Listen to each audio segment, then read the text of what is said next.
And Nick and Samson could swap, I think. Look at Milos' face.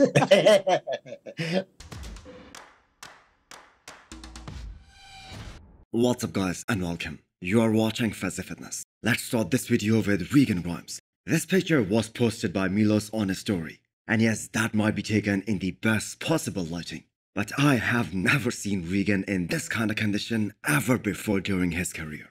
And yes, I know what the people are gonna say. But if he shows up on stage looking anything close to that, he is 100% placing in the top 10 for the very first time in his career. And that would mean that taking that last year off was totally worth it. Regan and Derek are similar in one aspect of the genetics. They can get hard and shredded from the back. I mean, look at some of Derek's shots from last year. He was the most conditioned guy from the back, but he looked kinda soft from the front, especially his chest and shoulders area. And we saw the same trend with Regan Grimes as well at Europa Pro this year, where he got a very controversial win against Nathan Dauda. Regan has got a great structure, one of the best in the men's open bodybuilding at the moment. But we have been waiting for him to nail his condition. And like it or not, in the two shows that he did this year, Flex Pro Weekend and Europa Pro Spain, if we just look at the conditioning, we have seen him better than that at Legion Sports 2021, where he lost to Sean Terida. But he was extremely impressive that year. So will this be the best Regan to ever step on stage? I really hope so. Now that is the angle at which the judges are gonna look at your physique on stage. Yes, Horsamdi aka Marcelo has been hyped up a lot on his road to his men's open bodybuilding debut. But I'm afraid if he looks like that 2 weeks out of the show, he is gonna get smoked at Romania Pro in 2 weeks time. His waist was wider already, we already know that. But with all that size that he has put on during this off-season, it seems to have become a major weakness for him at this point.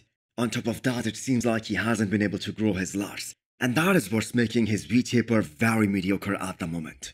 Now I have got to mention the plus points as well.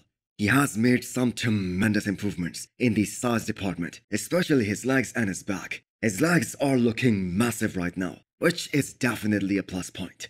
Yes, this is guest posing, but this is just 2 weeks out of the show, and you get a pretty good idea of what to expect from him. Horse also has to work on his transitions, especially controlling that stomach during the transitions, which I'm sure he will be more conscious about when he is on the stage competing. But if we are being 100% real, he is gonna go up against guys like Nathan Dauda, and God knows who among the guys who will place outside of the top 3 at this year's Mr. Olympia will decide to show up at that show.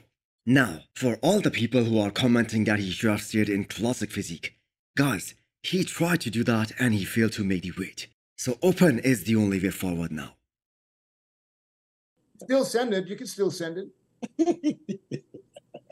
Oh, now I see them. I'm sorry. I just saw the first one. So here is a great moment from the Muscle and Fitness podcast, where Dennis James was about to make his final Olympia predictions, and Milos asked him to look at the unreleased picture of Samson Dauda before making his final picks. And interestingly, that did not impress DJ, and he dropped Samson down to 3rd place instead of 2nd, because previously Dennis James had Samson in 2nd place. This is after the refeed, of course. Conditioning is not right there because we did Saturday, Sunday eating, and that's Monday. A little context to this conversation, because I do remember listening to Samson's story, in which they intentionally copped up, like 2 weeks out of the show, just to assess things, and Samson Dauda himself said that he would never come in like that full on stage. The last thing we need from Samson and Milos is to play the size game.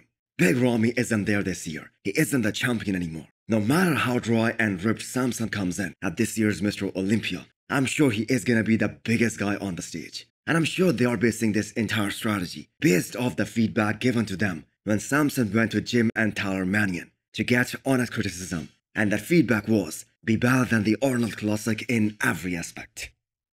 I'm going with Nick and 4th, and Nick and Samson could swap. And I'm basing this off a conditional. Look at Milos' face. Yeah. I love it. Jeremy Buendia is up next, and the 4-time champion has been all over the bodybuilding pages after posting this recent update. The amazing thing about this look is that he is in full depletion mode right now, and still his muscles are popping like crazy. So all the work has been done now.